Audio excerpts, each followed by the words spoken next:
Merci beaucoup bandeko na ngande tolobaki tozala na bino awa tozala na bino et tozo continuer kozala na bino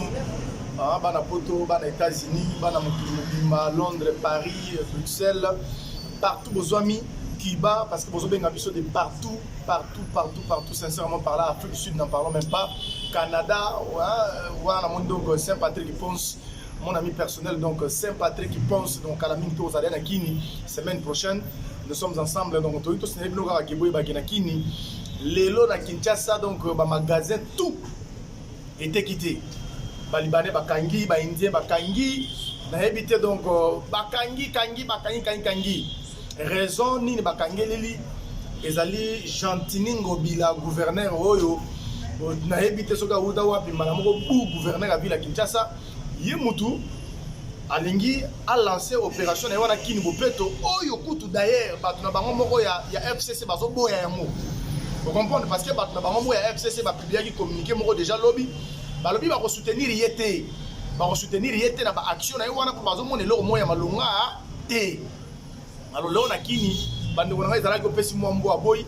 ko somba biloko wapi leo na Zando. Yazo linga assainir Zando comme kito comme propre comme so ndenge nini mais ba FCC déjà que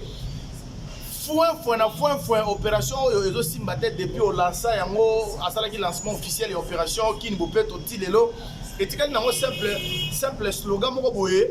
oyo mututu comme ka Kini Bopeto mais faisabilité nango sur le terrain ba réalisation ezate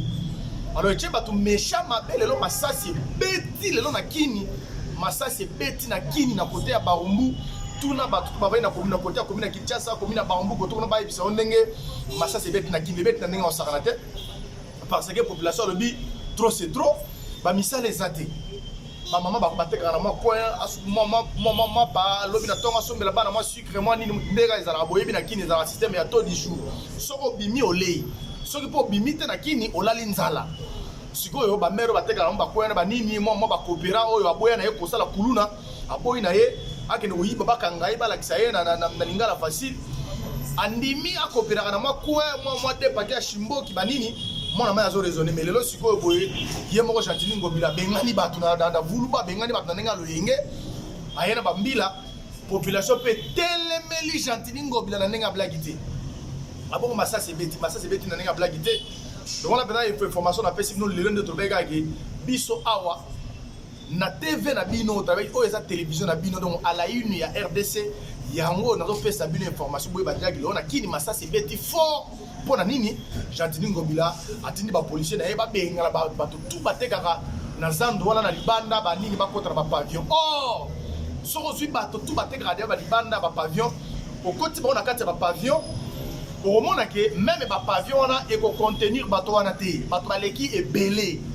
Kinshasa population comme ebele bato oteka ba chaer ba coopérant ba mama ya wenze banani e koso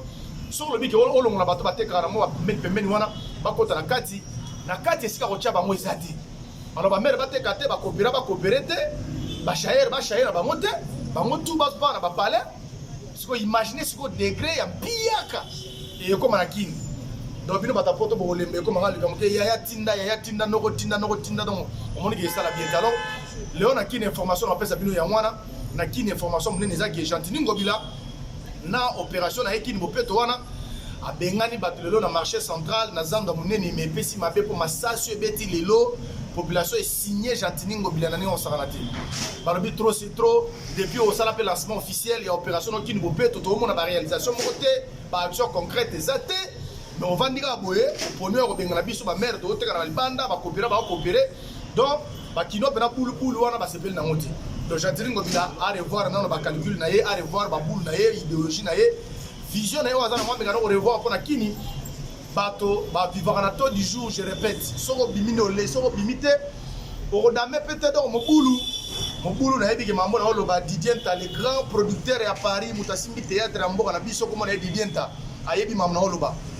Didienta le grand producteur ayebi merci beaucoup donc na Shadrack merci donc na maître Chao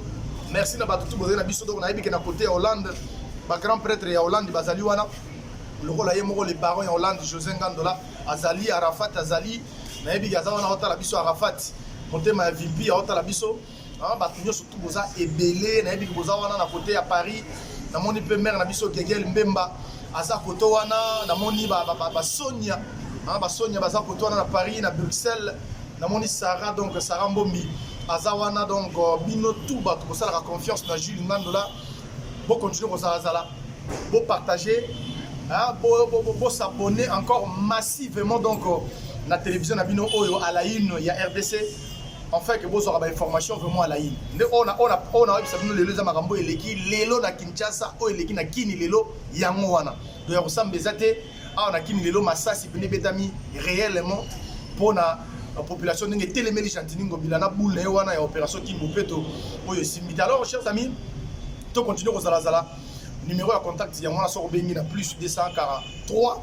donc plus 243 999 131 004 pour Jules Ngandola. Je reprends encore